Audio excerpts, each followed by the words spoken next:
Hey everyone, welcome back to my channel. This is Saray at Saray Plans, and in this video we are going to be setting up the month of February in my A5 budget planner from Erin Condren.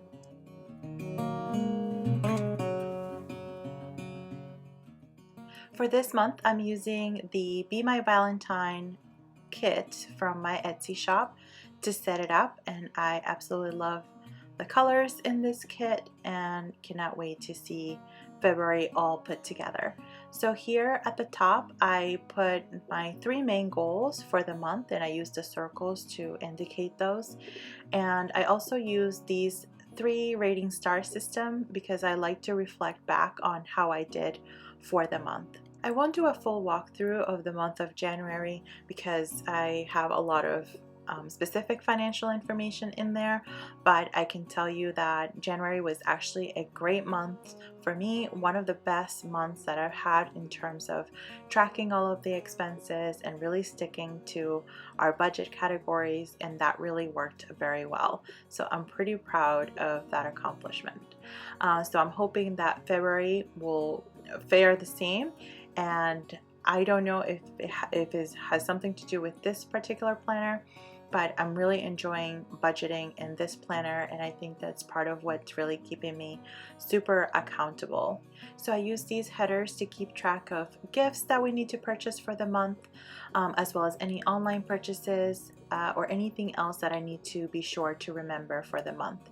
And then this little calendar I use to track all of my no spend days. I can't say that I'm pretty good at going back on tracking these. I really want to focus on getting better so that I can see the month at a glance around the days that I'm not really spending any unplanned or extra funds that I didn't plan for.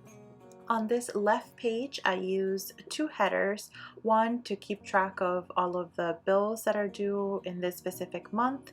I've readjusted it from the original intent of this page, which I believe it was important dates to remember.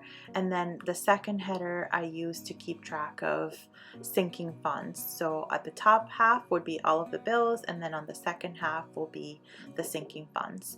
And then I'm using this a little bit of decoration just to give it a little something extra.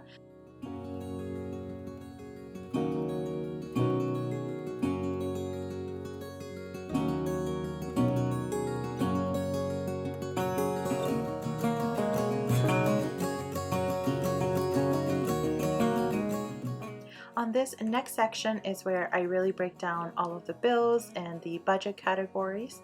So I use this little flag just to cover the one that's there, just to really match the theme for the month. And then I add the month header over here. I'll then go ahead and set up all of the headers, which are for the most part pretty consistent with the same categories that already come in the planner, except this just match the kit.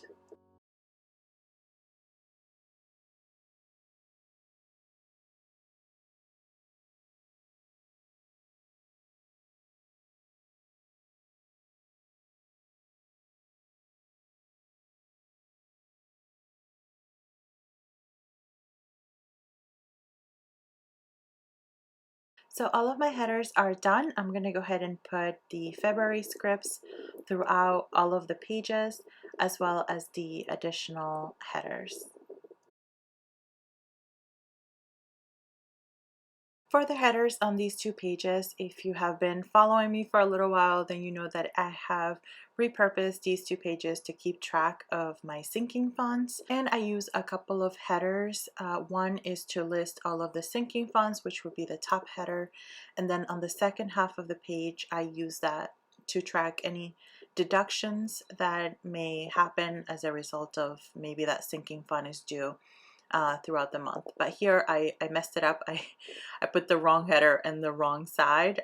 They're color coded, so both of the red headers would go on the same page, and then on the other page would be for the pink headers.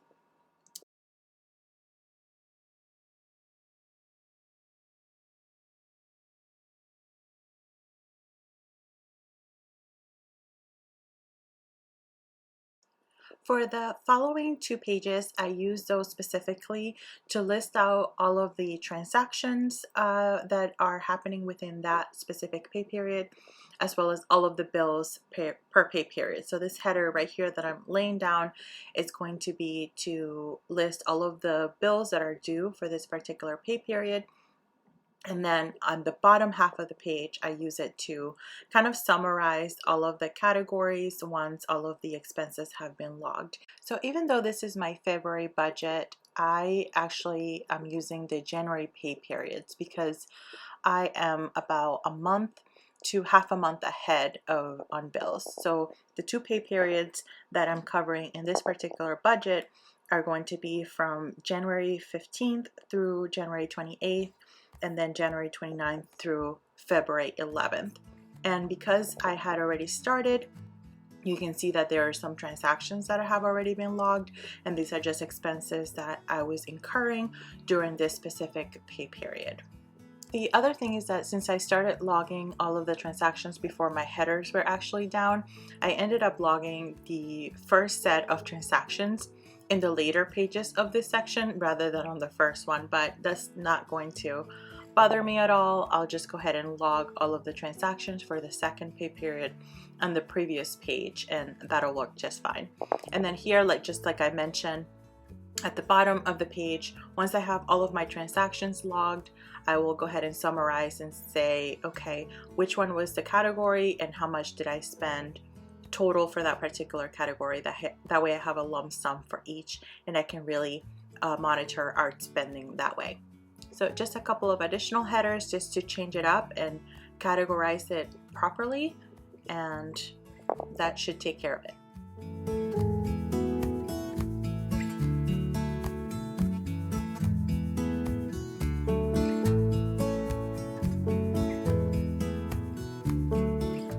Now that all the stickers are down and all set up, I'm ready to start documenting my goals, and that's what I'm going to start with. So one of my goals is to log all of the transactions, and that's pretty much a standing goal every single month.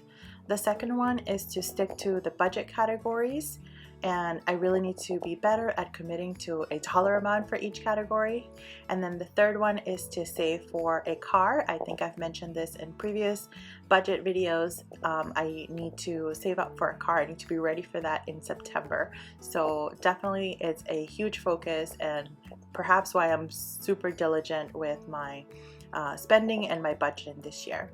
Under the gifts section, I am jotting down all of the gifts for this month. It is my sister-in-law's birthday, my sister's birthday, and then our friends got married, so we need to send them a gift. And then over on the right, I track all of the online purchases. So these are things that I need to order, and then any additional things that I do end up ordering for the month, I'll go ahead and log them here as well. You may have noticed the cutest little stencil square. That was actually a super nice surprise and gift from Kimberly over at OK Plans. She made it especially for me. I believe she's going to be adding it to her shop, and I love it because it is perfectly aligned with the Daily Duo. And if you see me plan, I always use a stencil, but the one that I use from Erin Condren doesn't align to the lines, and I kept having to move it around, but she was so sweet. I'm going to go into a little bit more detail in a different plan with me, because I'll show you what she sent me in a little bit more detail. You can see how it really works well on those pages, and I am so appreciative. Thank you so much, Kimberly. I absolutely love it. It was so nice and unexpected, so thank you. In this page, I'm just going to go ahead and fill out the rest of my budget items, like the bills, and get this all ready to go for the month.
Alright, I'm wrapping up the latest portion of the budget, which is the sinking funds, and my budget is pretty much all set for this month. Just doing a quick flip through, and here you have it. Thank you guys so much for watching this budget with me video, and as always, I'll see you guys next time.